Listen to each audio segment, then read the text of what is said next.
Dan pemirsa, kita akan memantau bagaimana arus mudik Lebaran 2024. Sudah ada rekan Nurman Hasnugara di Bandara Soekarno-Hatta serta Eris Utomo di Pelabuhan Ketapang, Banyuwangi. Saya ke Nurman dulu. Nurman, bagaimana saat ini kondisi terkini di Bandara Soekarno-Hatta? Ya, baik. Selamat pagi Cikal dan juga pemirsa. Saat ini 4 hari menjelang Hari Raya Idul Fitri, di mana pergerakan penumpang yang melakukan perjalanan mudiknya sudah terlihat di Bandara Soekarno-Hatta. Memang kita ketahui sejak dini hari dan hingga subuh tadi pergerakan penumpang terus padat seperti itu, memadati area pintu keberangkatan maupun kantong-kantong counter check-in yang ada di Terminal 2 Bandara Soekarno-Hatta. Memang diketahui akan ada beberapa gelombang kepadatan penumpang pada hari ini, di mana memang pada penerbangan pagi, maksud kami tadi di jam subuh, para penumpang sudah melakukan perjalanannya untuk kembali ke kampung halamannya untuk merayakan Lebaran pada tahun ini. Ya, diketahui jumlah pergerakan penumpang pada hari ini, pengelola bandara memprediksi ada sebanyak 184.000 pergerakan orang, dan untuk jumlah pesawat sebanyak 1.198 penerbangan. Artinya ada kenaikan sekitar 8% dibanding hari kemarin yang memang pada hari kemarin mencapai 170.000 pergerakan penumpang yang melintas di Bandara Internasional Soekarno-Hatta. Ya, adapun tujuan destinasi favorit yang dipilih oleh para penumpang yang melakukan perjalanannya, ya ini di sini ada Bali, Makassar, Surabaya, Medan, dan juga Padang. Sementara untuk internasional, di sini juga terdapat Singapura, Malaysia maupun Jeddah. Selain itu, pengelola bandara kita juga telah menerima permintaan dari sejumlah maskapai terkait adanya permintaan extra flight sebanyak 1.473 penerbangan. Ya, memang pengelola bandara juga memang hari ini memprediksi sebagai puncak arus mudik pada moda transportasi udara seperti itu. Jika Nampaknya para pemudik ini masih mempercayakan moda pesawat ya untuk kembali ke kampung halamannya masing-masing. Apakah ada langkah antisipasi dari pihak bandara atau maskapai apabila terjadi lonjakan penumpang begitu? Ya, memang yang kita ketahui para penumpang ini masih meminati moda transportasi udara seperti pesawat, dikarenakan memang jauh sebelum mereka melakukan perjalanannya, mereka sudah memesan jauh-jauh hari untuk menghindari tingginya kenaikan harga tiket. Kemudian juga pihak pengelola juga menyiagakan seperti itu sebanyak 7.000 petugas personil gabungan, baik itu TNI, Polri maupun petugas aviation security untuk melakukan pengamanan yang ada di sekitar Bandara Internasional Soekarno-Hatta dalam melayani penumpang pada angkutan Lebaran tahun ini. Kemudian juga dalam mengurai kepadatan penumpang, pihak pengelola bekerjasama dengan pihak airline seperti itu akan membuat line-line atau antrian agar tidak terjadi penumpukan di setiap pintu masuk maupun di counter check-in. Seperti itu, Charles.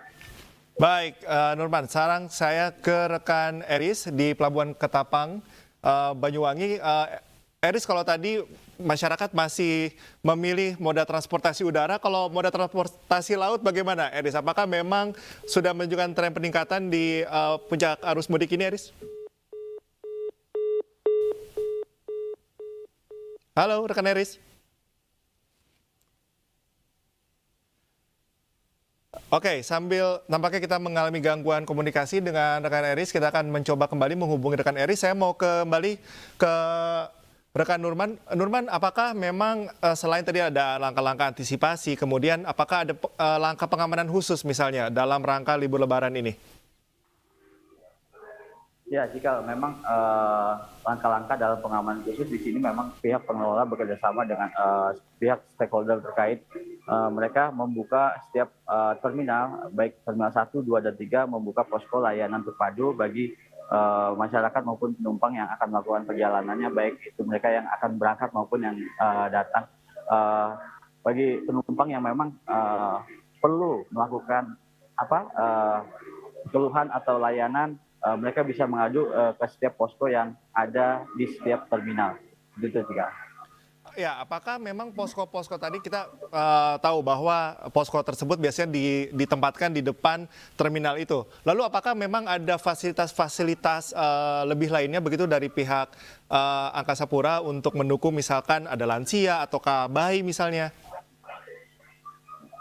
Ya, Cikal, memang pihak pengelola memang sudah memiliki layanan-layanan fasilitas pendukung di setiap terminalnya, baik terminal 1, 2, dan 3. Baik itu mulai dari tempat duduk bagi para lansia sudah tersedia, kemudian juga layanan fasilitas mengisi daya handphone bagi para penumpang yang ketika membutuhkan layanan daya isi handphone tersebut, kemudian juga layanan toilet yang memang juga selalu tersedia di setiap terminal. Jadi layanan-layanan tersebut diharap memudahkan bagi para pelaku perjalanan, khususnya transportasi udara yang ada di setiap terminal Bandara Soekarno-Hatta.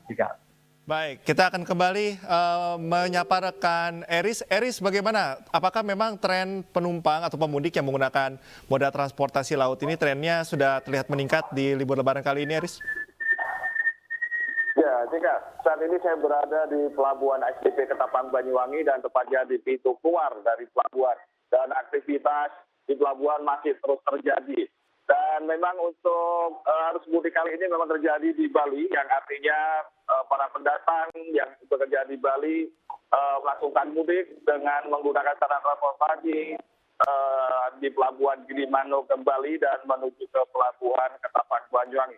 Dan hingga saat ini masih terus terjadi adanya aktivitas tersebut, dan tentunya dengan adanya peningkatan ini ya, seperti yang disampaikan sesuai dengan data manifest pelabuhan, bahwasanya ada peningkatan arus dari Gilimanuk sebesar 20% dari bila dibandingkan dengan tahun yang sebelumnya. Dan untuk mengantisipasi hal tersebut, dari pihak SDP telah mengerahkan atau mengoperasikan sebanyak 46 armada kapal, dan tentunya itu bisa diarahkan untuk bisa mengurai dari kemacetan maupun kepadatan yang terjadi di Pelabuhan Gilimanuk. Dan di Pelabuhan Ketapang sendiri juga sudah disiapkan sebanyak 7 dermaga, di mana ada 4 dermaga di Pelabuhan SDP, 1 dermaga ponton dan 3 dermaga mobil brake. Dan ada 3 dermaga landing craft mesin yang ada di Pelabuhan landing craft mesin. Demikian, Kak. Oke, Eris, apakah memang tren peningkatan yang sudah terlihat ini juga didukung dengan penambahan personil untuk mengatur kendaraan ataukah juga keamanan? Karena kita tahu untuk mengatur kendaraan untuk masuk kapal ini kan perlu pengaturan khusus begitu. Bagaimana, Eris? Ya, betul sekali. Untuk mengantisipasi terjadinya kemacetan pula di pelabuhan menjadi pintu masuk, dan sudah disiapkan ada sejumlah petugas baik dari pihak SDP sendiri atau pihak pelabuhan untuk mengatur jalur ataupun lalu lintas dari kendaraan, dan tentunya juga dari sejumlah kepolisian, TNI Polri maksud saya, itu pun juga sudah disiapkan untuk menjaga kemungkinan terjadinya kejahatan yang dilakukan oleh masyarakat. Demikian. Baik, Eris, terima kasih atas informasinya, dan juga rekan Nurman dari Bandara Soekarno-Hatta. Terima kasih teman-teman atas informasinya. Selamat bertugas kembali.